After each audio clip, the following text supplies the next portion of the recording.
Greetings. Welcome to Calm Clear Conversations. I'm Christopher Johnson with Calm Clear Communications.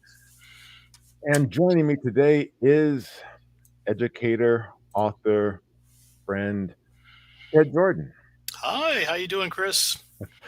Doing great. How about you? Doing well, doing well.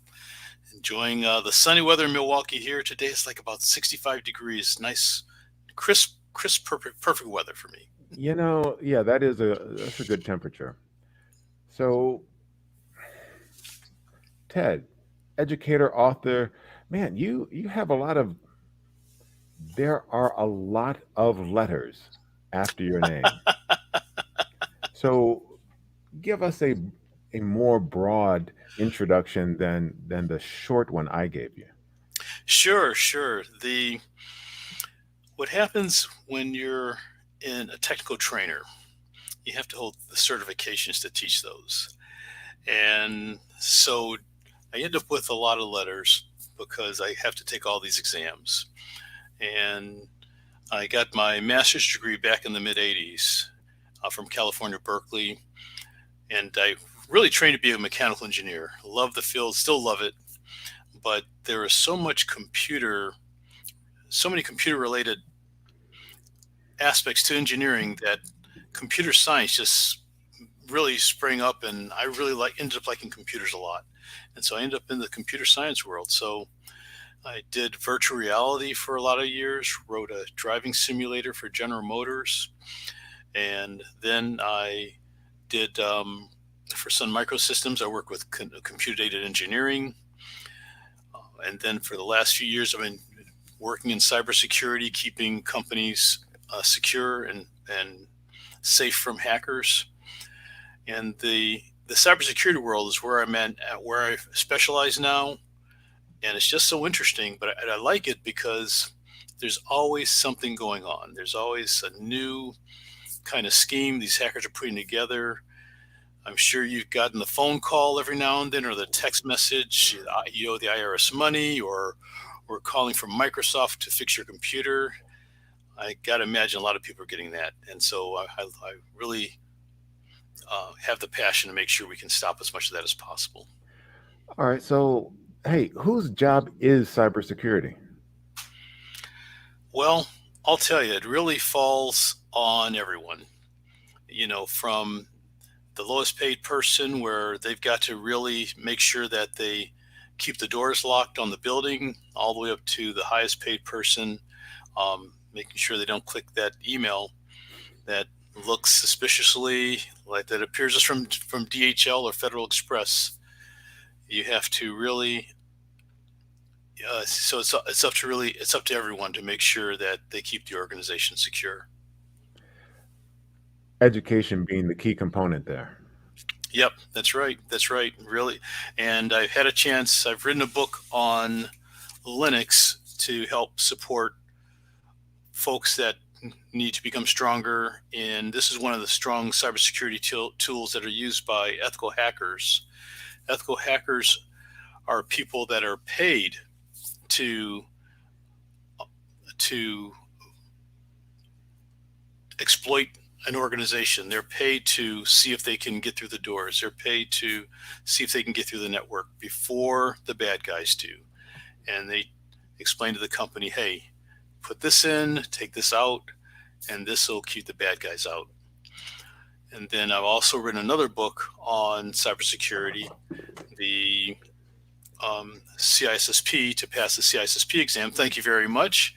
And got another one coming out here soon, shortly. But all these are there so that people can recognize who the bad guys are and how they can protect themselves from those kinds of incidents.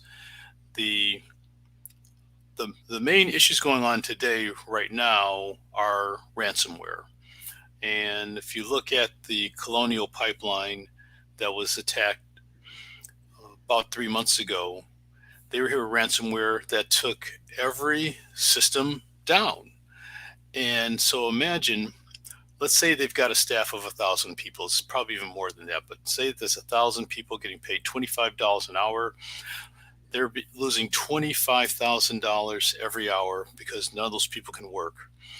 And so with ransomware, the attackers say, look, send us money and we'll let you use your computers again. I think in this case it was $8 million.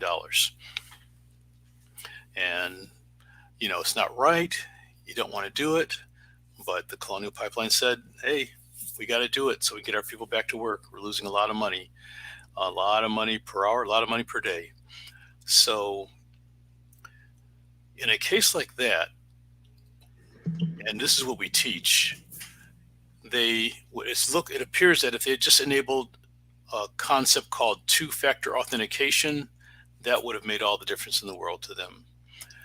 Two-factor authentication is similar to what you do with your ATM card when you get some money out of the cash machine. You got to have your card and you got to know your PIN. If you don't have one of those, you can't get your money out. You need to have both of those to get your money. So if they had what's called a token, which puts up 6 digits, or a way to call a phone and the password, that would have protected the Colonial Pipeline.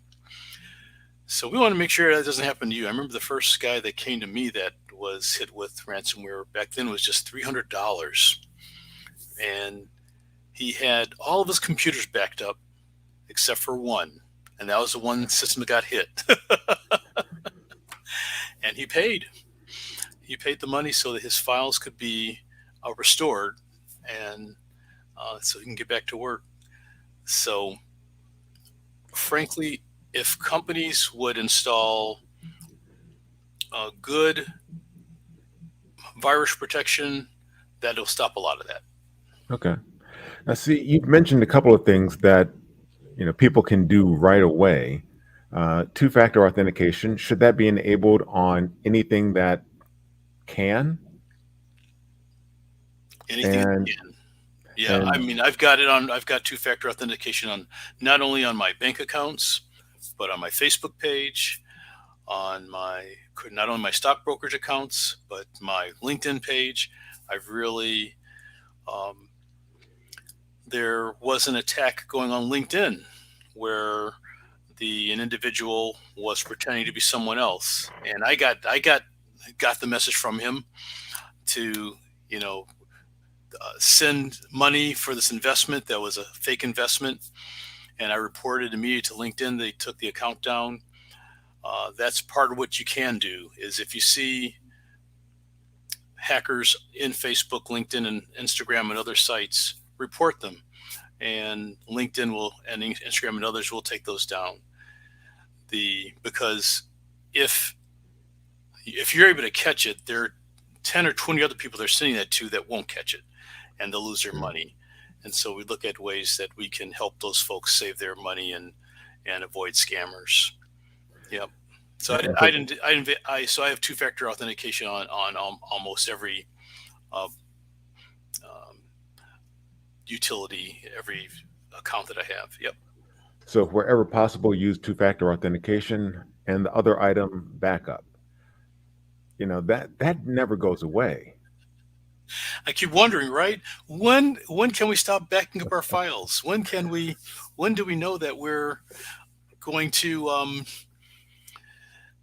use these? We shouldn't have to, right? But we do. We still have to. So now and it's a lot easier today. We can, I remember when I was in college back in the mid 80s, and my professor was saying that he kept backups everywhere, including in safe deposit boxes. He had 5 locations in the world where he kept his data backed up. Yeah. So now it's a lot easier. You can still put it in 5 locations in the world right over the cloud. You don't have to travel. He had to actually physically travel or ship it. I'm not sure how he did it, but he had to actually go there and put it in a safe deposit box. But with cloud access now, systems like Dropbox, like Google Cloud, Amazon Web Services, Azure that Microsoft has, and others, there are a lot of ways that data can be backed up and secured so that users can, so that if they're hit with ransomware, or if something normal happens, like a hard drive dies, that still happens these days, they still have a way to recover their data. People don't really realize how important their data is until they lose it. So if you want to keep those wedding photos, if you need to keep your financial records, make sure you have multiple copies. And before, Exactly. in fact, I want to mention one more point Mhm. that a lot of people don't think about. They have printed data. They have printed address books. They've got printed date books. Make sure to make copies of those too. Go to a copy machine and copy those, because you might lose that date book too. Very important. Absolutely. And see, that's the other thing. What should be backed up? Yes, those physical things, as well as, you know, a question I've gotten is, well, but do I need to back up my phone? And my response is always the same. Only if you rely on it. If you rely on it, yes. If there is nothing on there, who cares? That's right. Exactly right. So true. And of course, put a password on the phone as well. The These devices, they have, in fact, mine, I've got more on here than my computers. Right? A lot of bank account information's on here, documents that are on here. So definitely keep this backed up. And Apple, Samsung, Moto X, Google, they all have ways to keep those backed up very easily for a very reasonable price. And so, you know, if you're willing to spend $200 or $300 on a pair of shoes, don't don't feel like spending two or $3 a month is a lot. It's really worth it. And when you want to get your data back, it's going to be there. So Exactly. Now, over the last 18 months, with more and more people working at home, how has the cybersecurity landscape changed? yeah, it's gotten a little bit harder.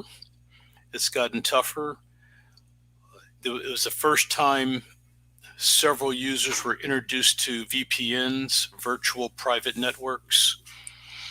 A virtual and private network will set up an encrypted line. Basically, it's a scrambled service. It'll scramble your data, but both sides understand it. But if there's someone listening in the middle, they can't understand it, which is good. We don't want our data getting out over the virtual private network. And but a lot of companies weren't ready for that. They had to set up systems immediately and get them rolling so folks can work from home.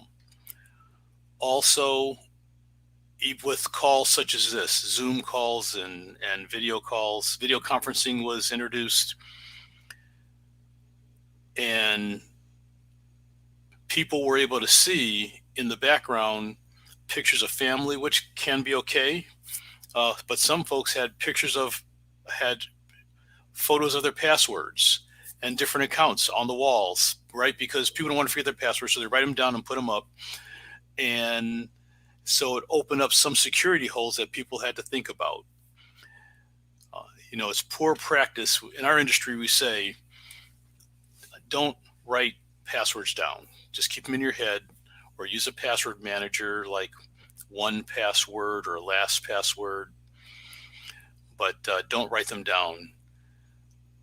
People don't do that, right? They're hard to remember all those passwords. I might forget. I might forget. So Yeah. the especially, and I know it's tougher for some folks than others. I was going to say for older folks, but even I've got 30-year-olds that I know say they cannot remember passwords. So you still have to find some other way to authenticate. Whether if you don't use a password, then maybe use a key from your phone. There's a package I use called Google Authenticator, Hmm. and that'll give you a different 6 digits every 30 seconds. And maybe just use an authenticator. If you get those 6 digits, then that keeps you from having to remember a password. But it's nice because your password changes every 30 seconds, and they Okay. show you how to get it from there. Now, all right. So part of that, with people being spread out, corporate IT is not able to manage everything in the way that they had been previously. Yeah. So keeping everyone up to date. Is really hard. Yeah. Yeah, yeah, yeah. Now, I know of folks that have to still rely on their corporate IT departments. They'll go in once a month to make sure their systems are updated.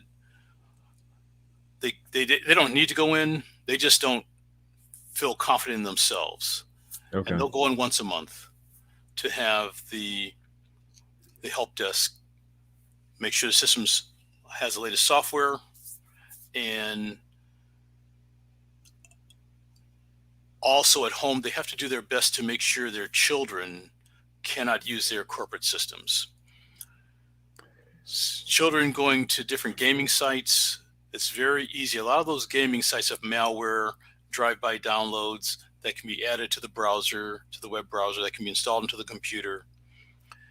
Those, so you need as a parent to really do your best to have a separate computer for them, which in a lot of cases ends up being the child's smartphone, which can be fine. So the there are some companies where they're actually sending their hot help desk out to the worker site, their Hmm. homes, to help do their keep their computers up to with the latest software and keeping them updated. So there are a couple ways to do that. Both work, but I know a lot of parents, especially, but they really enjoy getting away from the house every now and then, and so having that excuse to take the computer into the office and work in quiet for a couple hours works very well for them. True. And it gives corporate IT a chance to, yeah, like you said, make sure everything is up to date. Not only the software and any patches that have come out, but virus definitions or things like Yep. that.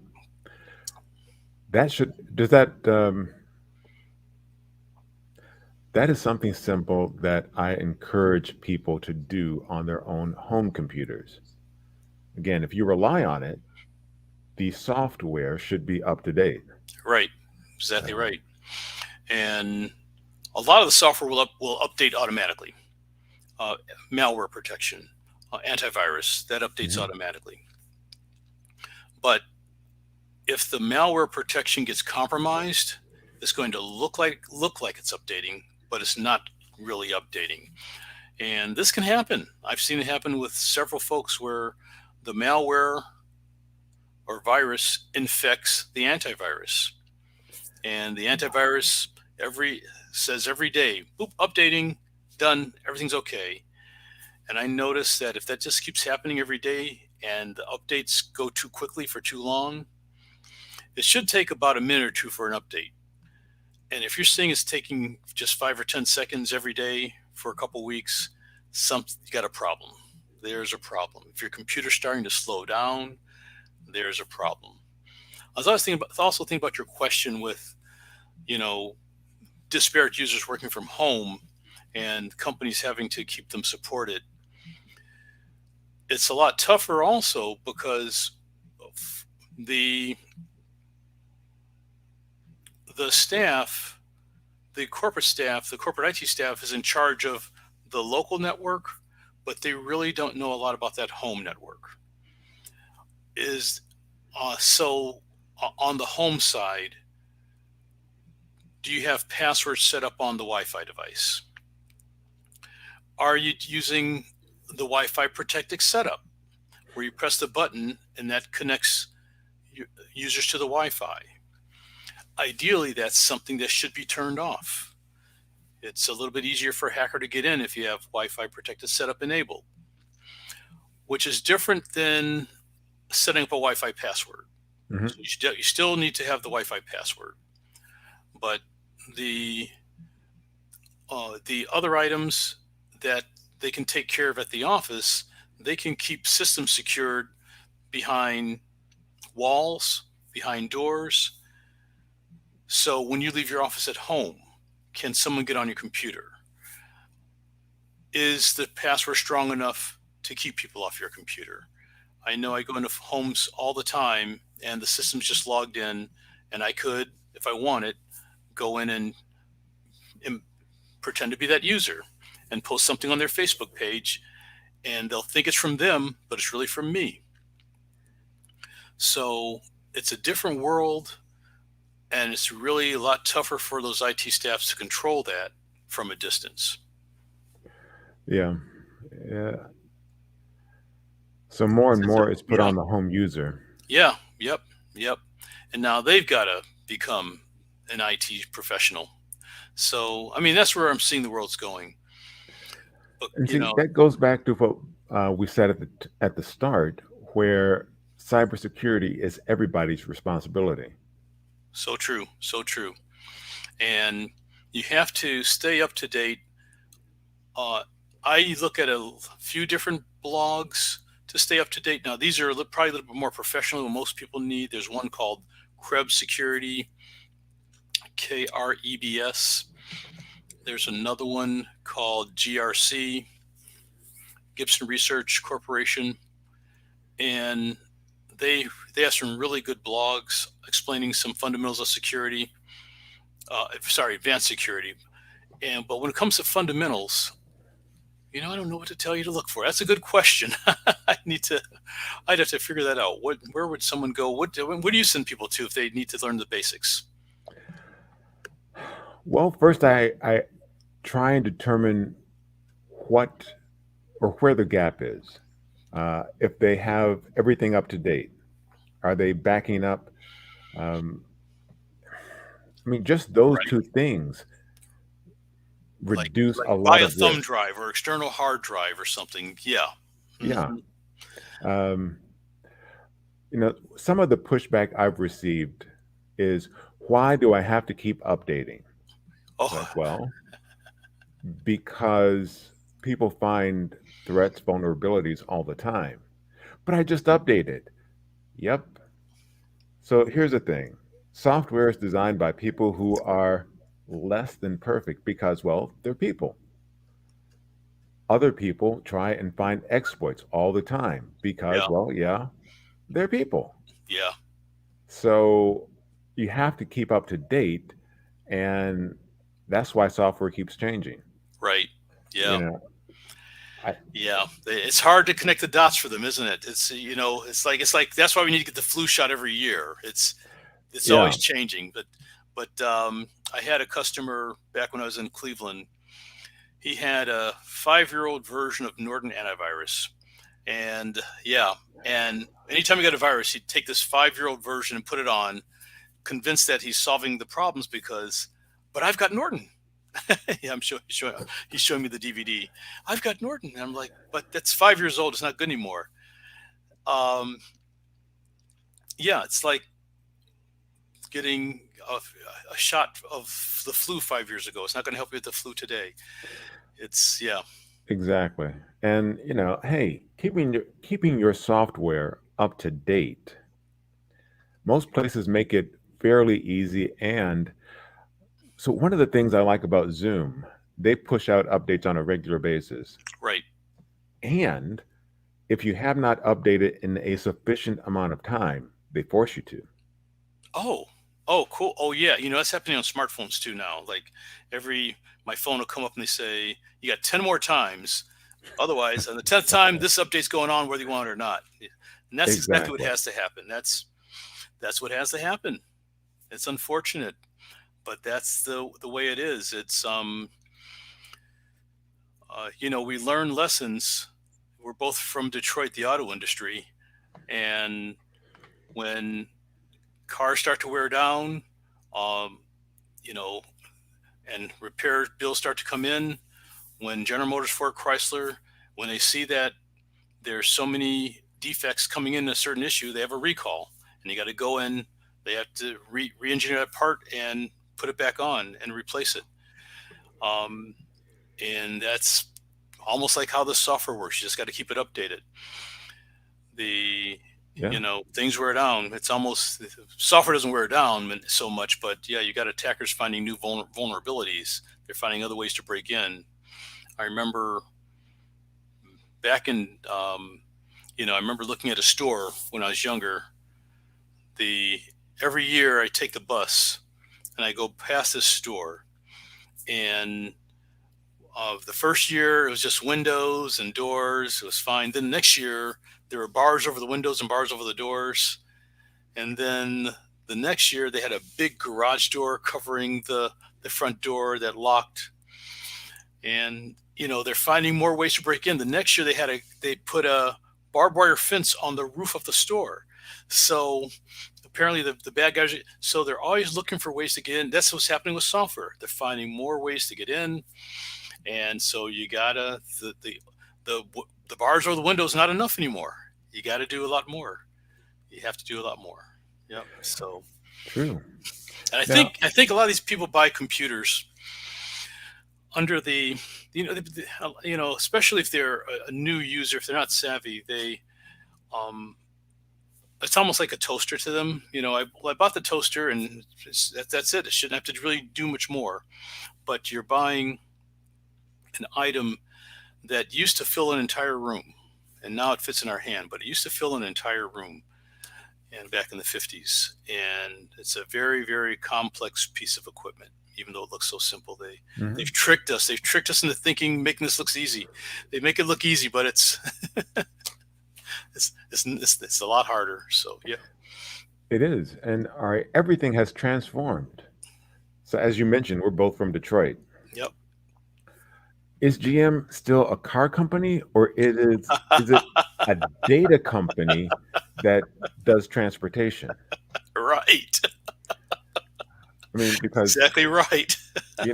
all of those lines of code that are required to have the infotainment center, Yes, that's right. the all the computer controls. Yeah, self-driving cars. Yeah. When I was learning how to drive, I could open the hood, look at the engine. Oh, I can see that is starting to go. Now the computer in the car sends me a code. Hey, it's time to get this checked. That's right. That's right. So all of that data, and that is another area of cybersecurity. Mm-hmm. The security of the data between our vehicles and the manufacturer and ourselves. Yeah, that's right. That's right. The last certification I got is called the CSSLP. It's a software security, it's a software development security certification, and you know all the software is being written to make sure that we can get these systems to go. And the point of this certification is, well, is the software secure? We think about, you may remember with video games, if you played them younger, they had these little ways you learn about these little tricks you could put in the software so you could automatically jump to level 30 or level 60. And those little back doors were methods that coders could use to debug the games. But what if a coder uses that backdoor to get into your vehicle? And so they're a developer that work every day, but you don't realize that they're really working for themselves.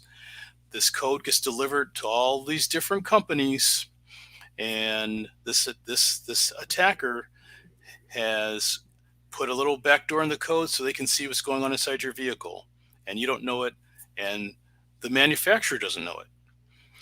So part of what we really talk about, and this is probably this is really way beyond, but you, when we get code from a supplier, we buy software or download it off the internet. How do we know that code is secure? How do we know when we go into the Apple Play Store, when we go to the Google Store, and this application gets on our phone or our computer? How do we know it's okay? Now, Apple, Google, they do a little bit of investigation of the applications that hit their store. Microsoft does as well. But oftentimes people just buy applications or download something on their computer that they find on a website. Is it okay? I had a guy point me to some software yesterday, And 10 years ago, I just download it and run it. Now I got to ask myself, should I download it and run it?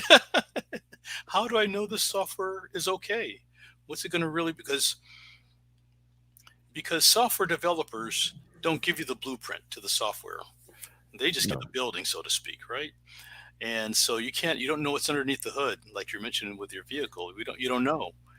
And you don't. I think that's going to be probably the bigger. I'm seeing in the future that's going to be the bigger. Um, this is going to be bigger than what's going on today. I think companies are going to be more concerned about what's happening underneath the hood, and this certification I have in software is going to make a big difference here in the next 5 or 10 years. I agree. I mean, software has changed such that before the problem was, hey, here's a solution to that problem. Here's the code. What does the code do? It solves that problem and that's it. That's it. Now it has to be designed with security in mind. Exactly right. Exactly right. So, security first, Yep. what the code needs to do. All right, how can we do that in a secure environment? Right.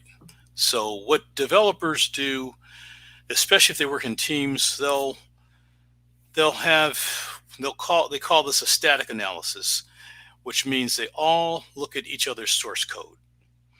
And so before that code gets into the General Motors radio system, or the Ford or Chrysler radio system, the developers examine everyone's code, so that, and they just go down a checklist.